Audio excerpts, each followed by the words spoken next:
I spent 5 years being afraid of vacations because it meant I didn't have control over what I ate.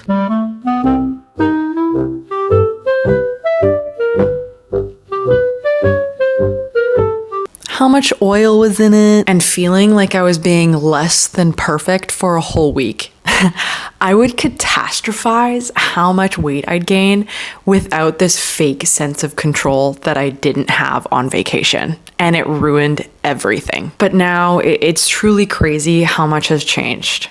And I'm going to tell you exactly how I shifted my mindset from being in a lack of to an abundance mindset, and also how I didn't gain a pound over this last vacation in Mexico. In fact, I actually lost weight unintentionally. So stay tuned for these 3 pivotal changes that I've made throughout the years. If you don't know me, hey, I'm Haley. I'm a women's health and fitness coach, and I help type A women use fitness as an addition to their life, not take away from it. So if that sounds like you, make sure you hit the subscribe button, like this video if you do like it, and yeah. So let's reminisce on the time I spent bringing my food scale, worrying about how much oil was in the food that I was eating at the buffet, and why it is so not important to waste your brain space on that bullshit information. It's actually super funny because I would go on vacation just wanting to come home because I could control what I ate and what was in the food that I was eating, rather than being stressed on vacation, thinking about the chocolate cake that I ate for dessert because it wasn't socially acceptable for me to not have dessert, and I didn't want to feel or look weird for not eating dessert. And then I would wake up the next day and think that I gained 10 pounds from eating that one minuscule piece of cake. It's actually absurd. And if you have never struggled with food, you probably are like, what the heck? You are freaking crazy. But if you have struggled with food, you definitely know what I'm talking about. So fast forward 5 years, how I take vacations now without going off the rails, without binging, without restricting myself, and actually enjoying the time that I have on vacation and not wanting to come home the day that I get there just because I'm scared of what's in the food. So this past trip, we ate at the buffet, probably like every meal. I ate some chocolate cake, some desserts. There was this chocolate tart that was actually so good. And rather than catastrophizing about this plate of food that I was eating, I was actually enjoying the time that I was having with my fiance on the vacation, because that's what vacations are for. It's for relaxation. It's for catching up on some R&R. It's not about stressing over what you're eating. And I know it's easier said than done. As someone who has been there before and someone who has gotten out of it, I definitely know that it's like progress takes time. It takes intention. It takes shifting of a lot of mindsets that you currently have, some belief systems, the story that you have inside of your head, and changing them to something that is more useful to the current you and the future version of you who exists, that can enjoy a drink every now and again, that can enjoy chocolate cake and go on vacation without worrying 24/7 about how it's affecting your body. So I took a progress picture every day of vacation. I think I remembered the days that I did remember, and just to show you guys how your body does not change, and how certain foods like margaritas or a piece of chocolate cake or a taco doesn't inherently mean that you're going to gain fat or gain weight. It does not work like that. Your body does not automatically store tacos as thigh fat or lower belly fat. That is a learned belief. That is a incorrect fact. That is an incorrect thought that you may have inside of your head. And regardless if it's incorrect, it can feel really real in the moment. And I definitely relate that back to when I would take vacations 5 years ago. I'd genuinely be very stressed if I ate a taco because I thought that it actually was going to be the end of the world. And so this was not just proof for myself, it's also proof for you that your body does not change just because you change the food that you eat, just because you eat a little less clean than what you're used to. And in fact, there's a lot of other factors that come into play and are the reasons that I didn't gain any fat or any weight over vacation. One of them being stress reduction. My HRV was insanely good. fabulous. I slept 9 hours every freaking day. And that was definitely a big contributor of water weight not being stored. I was really relaxed. My day to day is quite stressful. So having a week of just sleeping in and not having anything to do was so beneficial. And one of the contributors why I maintained the weight and my physique that I was currently at pre-vacation. I was also walking a lot. So this all-inclusive resort that we were at was quite large. So my average step count was around 15,000. We were also going to the gym as well there, which was awesome. I really love that gym. And this is not to say that you have to go to the gym. I just really enjoy it as a part of my routine. But again, if I didn't, this would be the exact same result because we were getting in quite a decent amount of steps on a day-to-day, just naturally. We weren't going for like structured walks. We were just walking on the beach, going to dinner, walking around the compound and things like that. So it accumulates quite a bit. And so this begs the question, how much was I actually eating to just maintain? I calculated it to be around an average of 22 to 2,300 calories a day, which tracks my regular maintenance. And with the amount of steps that we were having, it was very much my maintenance over the course of the vacation. So there was no weight gain because your body cannot gain weight if there is no calorie surplus for an extended period of time. And so on that note, you will not gain a bunch of weight within a week. If you go on vacation for a week and you aren't working out, you're eating a little bit more than you're used to, it is water weight that will come off post vacation. You do not need to go on detoxes. You do not need to change your routine when you get back from vacation. You actually just need to get back into your regular routine when you get back home.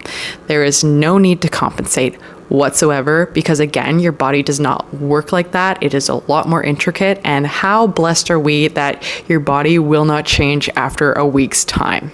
Okay, so don't freak out. It is water weight. Even if you did indulge literally every day, I promise you it is not fat. Maybe a very minuscule amount that is going to come off within a week's time. So please don't compromise your mental health and your sanity and ruin your vacation just because you're worried about 5 grams of fat that is added to your body after a week of vacationing. All right, so let's hop into the 3 principles that I have implemented over the years that has helped me just maintain while I'm on vacation and so I can enjoy a vacation without catastrophizing. Number 1, I'm very in tune with my hunger and fullness cues. I take so much pride in this that I can tune into like my mental hunger, my physical hunger. And this skill is something that I've obtained over the years, and I can get more in depth with how to read those hunger and fullness cues. Let me know in the comment section below if you want me to do a more in-depth video on that specifically. However, that was a very big contributor to me not overindulging. I was very selective. I was like, yeah, I want to have a burrito today. I want to have a taco today.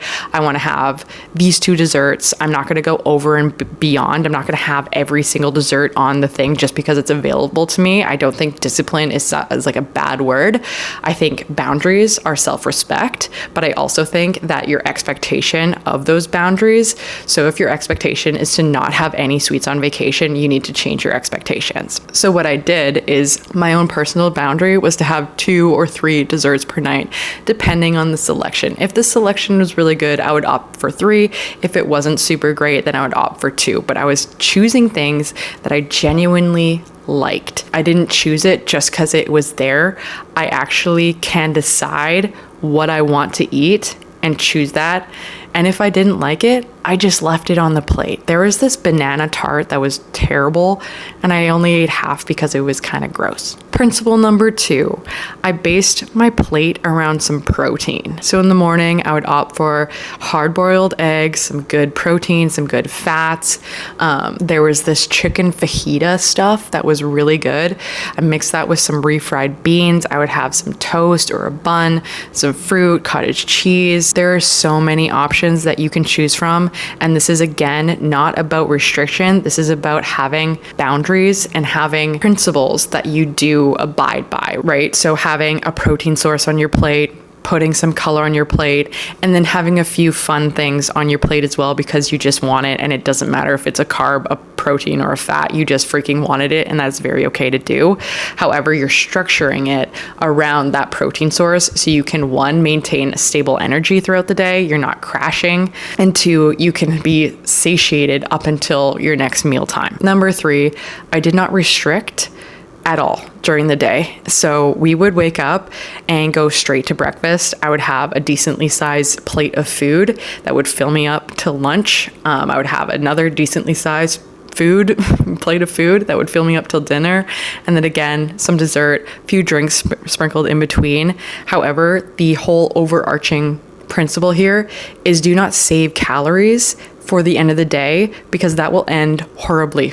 It'll end really badly, because then you will overindulge and you're going to wonder why you have no self-control, and it has nothing to do with willpower and everything to do with physiology and the fact that your body is freaking hungry. So do not restrict your breakfast to be only fruit and cottage cheese or a yogurt bowl. Like, have a good amount of food for breakfast, lunch, and dinner, and don't skimp on yourself, because that always ends badly. And take it from someone who would struggle with that so much. And I don't care if you're not hungry in the morning. Just eat some food and watch the magic happen. Watch yourself feel a lot more in control of yourself at night rather than just going off of the rails. Bonus tip, drink water like your life depends on it. We were just hydrating. I'm not a huge drinker, so I didn't have a lot of alcohol, if any, on vacation, just because that's my own personal preference. But I do have clients who like alcohol, and one of my clients actually just went to an all-inclusive in Mexico, same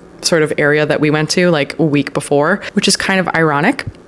However, she does like to drink. And so again, applying the principles of having boundaries, I'm going to have X amount of drinks this day, and you're going to stick to that. That is you practicing discipline, because again, discipline is not a bad word. It actually gives us a lot of freedom, but it doesn't mean that you're restricting yourself either. Okay, so have some expectations of like, yes, I might feel overly full during this meal because it's good food, and expect yourself to maybe overindulge 1 or 2 meals out of the whole trip. And that is very okay. The whole idea of a vacation is not to make progress in terms of your fat loss goals, if that's your goal right now, or it's not to lose weight. It's not for anything other than to just maintain yourself, which is a heck of a lot easier. All right, so the moment of truth. These are my before and after pictures, and also my before and after weight and body fat percentage. I do use the Hume scale. I love it. I'm not affiliated. I'm not big enough to be affiliated with large companies like that. However, I do one day wish that for myself. So if you could be so kind and subscribe. But anyways, this is just to articulate what I mean of like a week's worth of vacationing does not ruin anything. And it can actually be really good to just decompress and de-stress, especially if you have a very stressful life as well. What was actually super surprising to me is usually I struggle with gut issues, if you know what I mean, constipaciones on vacation, because my body hates being out of like my environment. I don't know, maybe I'm a worrywart.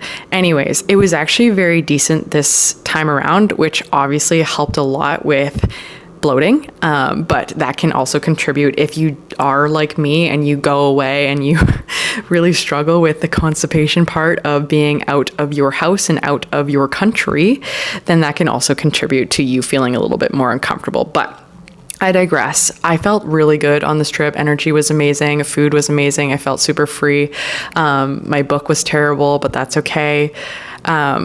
But yeah, it was overall such a great time, and hopefully this can give you some incentive to just actually relax on your vacation rather than freak out about your weight or how your food choices are going to affect your body, because that's not the point of vacation. The point of vacation is for you to relax because you show up day in and day out for your job, for your family, for your kids, for your husband, for whoever, for yourself. And so this is just a time for you to relax, let loose, have some boundaries, practice some self-care, and not worry about what your body looks like. And if this vacation actually taught me a really valuable lesson that I needed to be reminded of, actually.